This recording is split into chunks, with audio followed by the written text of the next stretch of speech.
recent event that just happened, AT&T, a couple days ago. I don't know if it happened to you. Yeah, I think that was a Chinese cyber attack. You think so? Yeah. Why do you say that? I would predict that was a warning, a trial run before they go do more aggressive things on Taiwan in April or May.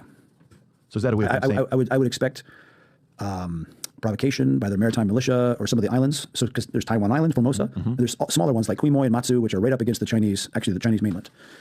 I can see some incidents there where they seize those or stage an incident or an accident, and they end up putting hundreds of Chinese maritime militia, which are just PLA troops called maritime militia, and they'll see what the West does. Is Biden going to roll an aircraft carrier if that happens? And so they will test and see if there's consequences. Test and see if there's consequences. They now do hundreds of Chinese Air Force aircraft that overfly Taiwanese airspace all the time without consequence. They shoot missiles over Taiwan, over Japanese territory even, without consequence. If you allow them, China is an ancient society, and they will salami slice. They will keep pushing, right? You know, you can cut it really thin, and they might take 3 little slices, but they've moved the ball in their direction where they want to be.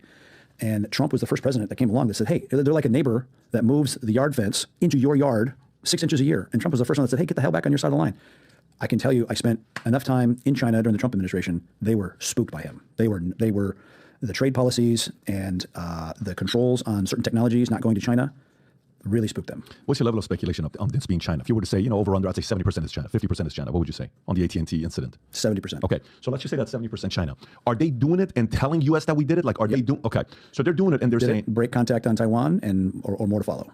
Got it. To say we are capable of doing way more than this if you screw with this. Okay, so let me go a little bit deeper with this because and lots of asymmetric capability inside the United States already. What does it look like? Paint a picture of how ugly this could be, what China is capable of. Look, China from a CI, counterintelligence perspective, they've had the Confucius Institutes at American universities for decades, which are Chinese government-funded interest and communication centers on campuses. They have the 1,000 Talents program, where they would task smart Chinese to go 1,000 Talent program. 1,000 Talent program.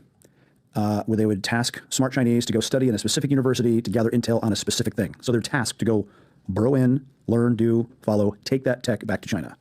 Okay, they have the United Front Works Department all through the United States. So you have a lot of Chinese diaspora that are here that the Ministry of State Security still has their hooks in. And because there's family members back in China that they can hold in danger to make that person in America do what they want. If the FBI was serious about CI, the Communist Party members have to check in and go for training at least every 6 months.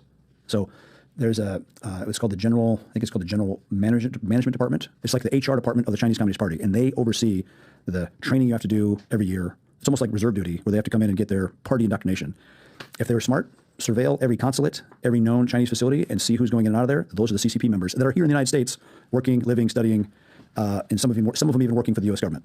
So yeah, they have a massive installed base of influence and covert action already, and that's mostly on the collection side. And because of the massive illegal flow of migration, there's a lot of Chinese males, military-age males. They're not all Chinese soldiers. They're not all Chinese spies. There's a lot of men. There's like 40 million males of marriage age in China with no prospects of marrying a female because of sex selection abortion. When they had one-child policy, the parents would abort a female baby and a male. So these dudes are in China with an economy not doing great, with no prospects of a female. They say, hell, I'm going to America. Now, if only 2% of those millions are bad, still really bad. So again, that is a serious CI problem that needs to be mopped up. On the cyber side, I mean, AT&T, phone goes up, right? So can they... Knocked out 911 service. That's right. So can they... What does their cyber attack capabilities look like? How, like if you were to paint a picture, what could it look like? Quite significant. And if there's Huawei switches and any of that Chinese telecom infrastructure in the United States, which is what Trump was right to ban and to push other allies to ban. When the daughter was trying to come in from Canada and she was doing business with Iran and Huawei no longer could do business here. Yep. I remember that. Yep. But before that, there was a lot of Huawei switches installed. And so who knows what backdoors that, Huawei was started by a ex-PLA colonel from the intelligence business. So yeah, there's no shocker there. So, but paint a picture, meaning, for example, do they have the capability of the week of the election to have 300,000 phones, and make life challenging in certain zip codes, certain areas that maybe are going to be politically voting on one side or the other to keep the left or Biden in? Are they capable of being able to do something like that? They understand asymmetric warfare very, very well. So yeah, think of the permutations of nonsense that they can pull.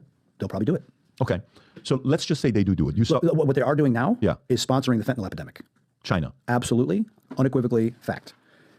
The precursor drugs produced actually around Wuhan, oddly enough, the same place that COVID leaked from. And the stuff is shipped to Venezuela to Mexico, formulated into fentanyl. And think about it, all these fentanyl deaths, like 109,000 Americans killed by fentanyl. And it's, a normal drug dealer doesn't want to make a drug that kills his customers. Dead customers don't pay. They don't buy, right? That is absolutely pushed to a fatal level as a true disruptive destruction to American society. And they need to feel consequences for that. The son of YouTube's former CEO, Susan, just died from fentanyl. Yeah. YouTube's CEO, former, she resigned a couple years ago. Her son just passed away. Tragic death from fentanyl. Yes. So if you like this clip and you want to watch another one, click right here. And if you want to watch the entire podcast, click right here.